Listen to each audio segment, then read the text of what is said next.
on P&G Weekly. An interview with FBI Director Kash Patel. Top assassinations of public political figures in the U.S., which may or may not involve government collusion. And the top stories of the week, coming up next on P&G Weekly. Welcome to the show, everyone. I am your host, Freddie S. Let's get to the news. Our first story. YouTube sent a letter to Representative Jim Jordan last week stating that some accounts that were banned for COVID and election strikes will be given an opportunity to return to YouTube. Alex 1776 Jones and Nick the Knife Fuentes both briefly returned to the platform, only to be promptly removed again. They were removed faster than Donald Trump answers the call from his boyfriend Bibi. Faster than J.D. Vance can apply his eyeliner before listening to the 3 Cheers for Sweet Revenge. Faster than Pam Bondi can block the release of actual Epstein documents. Faster than Nancy Pelosi's quarterly gains in the stock market. Faster than Hillary Clinton can suck the blood from the face of a child. Faster than the FBI can infiltrate a group that views white people in a positive light. Faster than the ADL can declare literally anything into a hate symbol. Faster than John Podesta can track down a young victim using a pizza-related map written on a napkin. While his channel was briefly reinstated to YouTube, Alex Jones went all out for his live streaming return. He was sporting a beautiful new jacket that looks like it could be a Michael Kors perhaps, looking very fit. And the studio was perhaps lit differently with some new backdrops or something. Not exactly sure what's different. All as we know, it's a stunning look. In a surprise to no one, it was revealed that 274 plainclothes agents were present at or around the Capitol on January 6th, according to a congressional source. We can be certain that any wrongdoers will be held responsible and punished to the fullest extent of the law. According to inside sources, we should have some more info on these arrests and indictments in just 2 more weeks. MK Ultra victims activated? 2 U.S. Marine Iraq War veterans have allegedly committed 2 separate shootings. Nigel Edge, the alleged gunman in the Southport, North Carolina shooting, and Thomas Jacob Sanford, the alleged gunman in the Mormon church shooting in Grand Blanc, Michigan.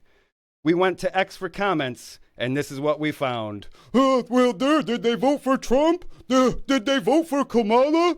The left is evil. The right is Nazi. Shut the fuck up, simpleton. We're under fucking attack here. They don't give a fuck about your left and right nonsense as long as you stay divided.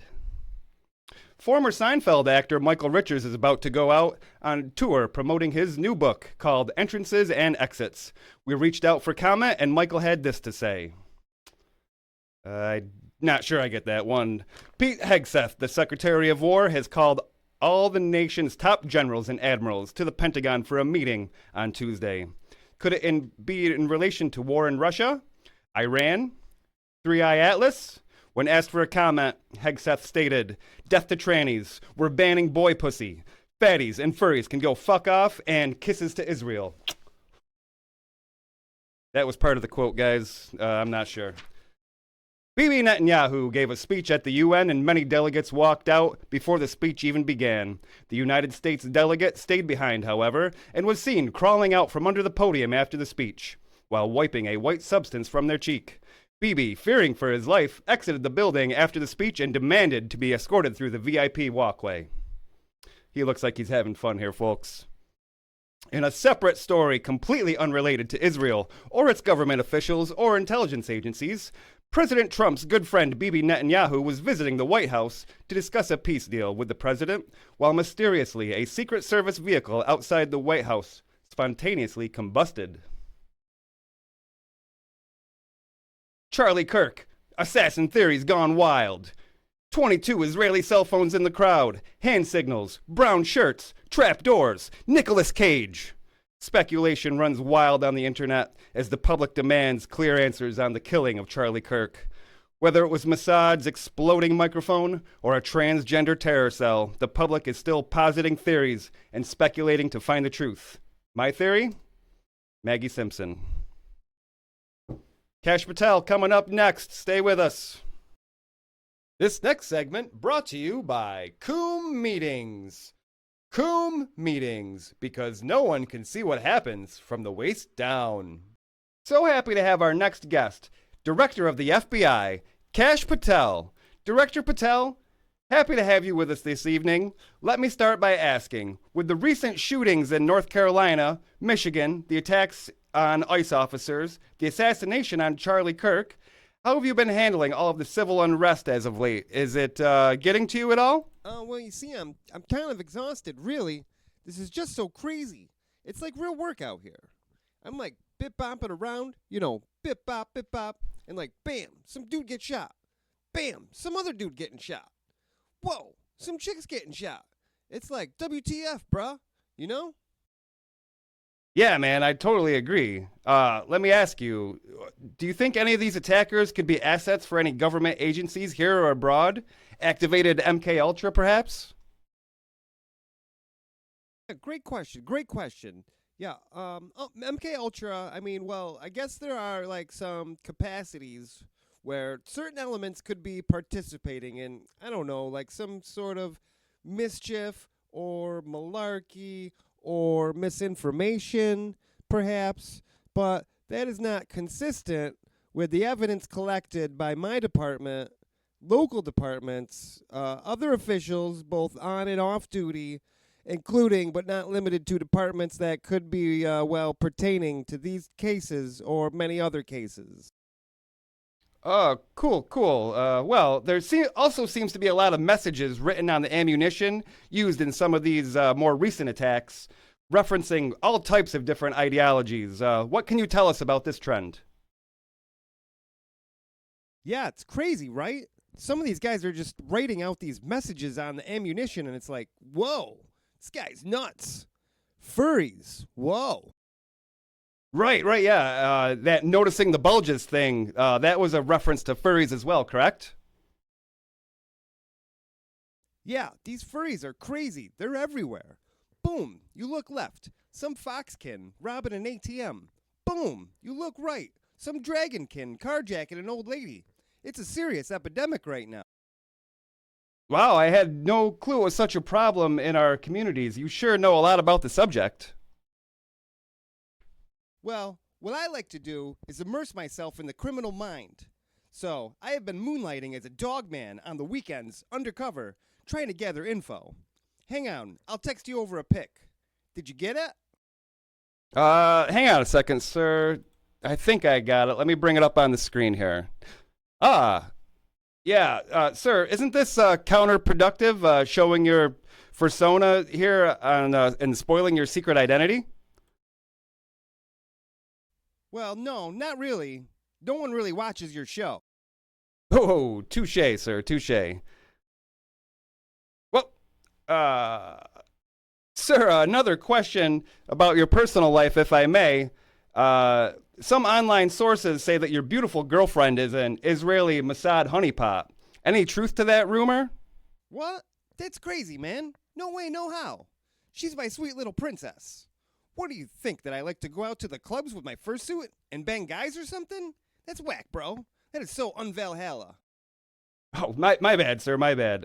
Let me just check with you on this, though. Have you visited the Holy Land recently? What? Man, no, that's crazy. I haven't been there at all. Well, except for that one time where I had to visit my girl's parents over there. Oh, and that one other time BB invited me over for dinner and gave me this cool pager. There was this other time, too, back in April, but no, other than that, no, I don't think so. Oh, okay. Director, let me just ask you one more question, if I could. Jeffrey Epstein, any movement on investigating some of these financial ties that Mr. Epstein had? Sir, Director Patel, did we lose you, sir? Why does this keep happening? Anyway, stay tuned for our next segment. The top assassinations of public figures in the U.S., which may or may not involve U.S. government collusion. Top assassinations of public political figures in the U.S., which may or may not involve government collusion. All right, welcome to our next segment. The top assassinations of public political figures in the U.S., which may or may not involve government collusion. We'll start right off. JFK, his alleged killer, Lee Harvey Oswald. Here are some unverified claims from the internet. Do your own research. The CIA was surveilling Oswald and his contacts. This info was withheld from the Warren Commission. FBI COINTELPRO agents tracked Oswald because he was a communist sympathizer. Some claim Israel had motive due to tensions over their nuclear program and JFK's desire for the Dimona nuclear facility to be inspected. Malcolm X. His alleged killers, Nation of Islam member Mujahid Abdul Halim and 2 accomplices. Declassified files show extensive surveillance of Malcolm X and the Nation of Islam by FBI COINTELPRO agents. The FBI and NYPD withheld evidence that could have cleared the 2 accomplices. These men were exonerated in 2021. Undercover police on the scene failed to stop or prevent the attack. George Lincoln Rockwell. John Patler, the alleged gunman, was a Marine. He was also described as unstable and a potential murderer, perfect for military service. Again, with a civil rights group, we are going to have heavy surveillance and infiltration by FBI COINTELPRO agents, which also happened with this group, the American Nazi Party. Sorry, Whitey, you're going to get a taste too. COINTELPRO was a secret FBI operation exposed in 1971 aimed at surveilling, infiltrating, discrediting, and disrupting domestic political organizations the government deemed subversive. Targeting these dissident groups, it used tactics like wiretapping, smear campaigns, and harassment to suppress dissent. MLK. As with Malcolm X, MLK was under heavy surveillance by FBI COINTELPRO agents. James Earl Ray, the alleged gunman, eventually recanted his confession and during the investigation alluded to a mysterious Raoul and unexplained travel funds to Canada and Europe. Possible influence from a third party. RFK. Sirhan claimed amnesia and no recollection of the shooting. RFK Jr. interviewed Sirhan in 2018 and does not believe that Sirhan is the killer.